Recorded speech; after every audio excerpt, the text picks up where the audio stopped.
Кадыржан Батыровдун жасаган момундай мыкачылыгын көрсөтүш керек.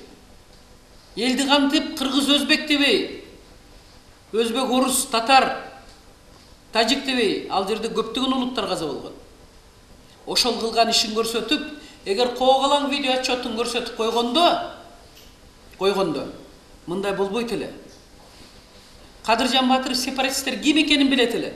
90-жылы дагы койгула тийбегиле сепаратисттерге өзбек кыргыз тынч жашаш керек деп ошол окуяны ачык көрсөтпөгөн үчүн 2010-жылы кайталанды.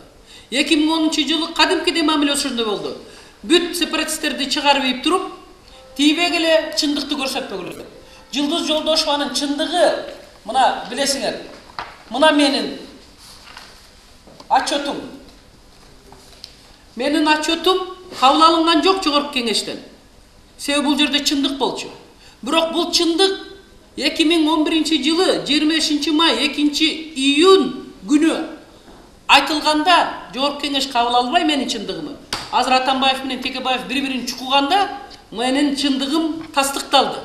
Ошол видео коогалаң отчеттон көрсөтүп атат. КТРден, ЛТРден алып туруп мен изилдеп, мен балдарымын өзүмүн жашоомду сайып койгон учур болгон. 42 жолу комплекс Курманжандатканы текшеришти. Ушул менин апрель-июнь окуясынын чындыгын айткан үчүн. Заказчик менен подрядчик аягында оорукчан болуп калды. Подрядчик эпилепсик менен сахарный диабет болуп калды. 42 жолу мени текшеришти. Мен бир жолу элге кайрылып айттымбы? Текшере бергиле дедим. Фондго бир тыйын түшкөн эмес, бир тыйын Жолдошов эч кимден алган эмес.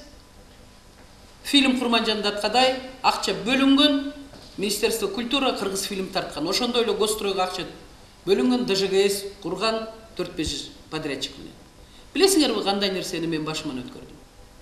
Менден башка бири болсо балким ушуларды айтпайт эле. Бирок мен айтышым керек. Себеби эмне үчүн айтышым керек? Мына көрдүңөр. Ошол каза болгон балдар менин туугандарым. Уран Шамурзаев менин бир тууган авам баласы. Атасы Жума деп глухонемой болгон. Великий художник болгон. Ушул бала төрөлгөндө биз бир жыл күткөнбүз. Сүйлөй угула угабы деп. Мыкачылык менен өлтүрдү. Элестетип көргүлөчү. Мен барып туруп анын денесин отдельно көмдүм. 4 айдан кийин башын милиционерлер башка жерге көмүп койгон экен.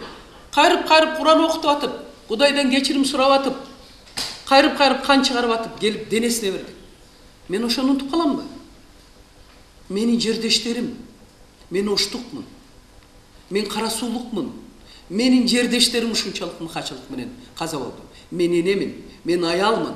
Мен ошон үчүн мына ушул нерсенин баарын кайталанбасын деп мен алдын ала айтып атам. Мен куугунтуктайбы, бышырып жейби мени, атып салышабы булар алардын өз эрки бийликти. Бирок мен ушул чындыкты айтышым керек.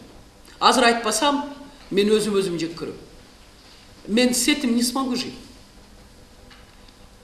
Мына ушул менин туугандарым, менин жердештерим. 4 менин эң жакын тууганым каза болду. Бирөөсү куйкаланган тирүү, кыргыздар койду куйкалап жешет деп. Бирөөсү без вести пропавший бүгүнкү күнгө деді. Бул да чындык.